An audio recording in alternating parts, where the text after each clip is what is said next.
રાજપૂત વિષ્ણુ છે. અમારી વાઈફ છે, એને 12 મહિનાથી ફાઇબ્રોઇડની તકલીફ હતી. 4-5 હોસ્પિટલમાં બતાવ્યું. ડૉક્ટરે એમ કીધું કે ગર્ભાશયની કોથળી ગાળવી પડશે. એટલે અમે બહુ ડિપ્રેશનમાં આવી ગયા. એના કારણે થોડી આને માનસિક તકલીફ બી થઈ. પછી યુટ્યુબ દ્વારા હું વર્કિડ હોસ્પિટલની જોઈ. પછી મેં મેડમ સાથે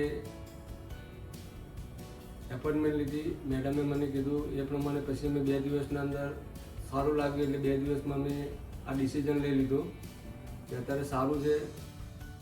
અને નવી એક આશા ઊભી થઈ હોસ્પિટલ દ્વારા.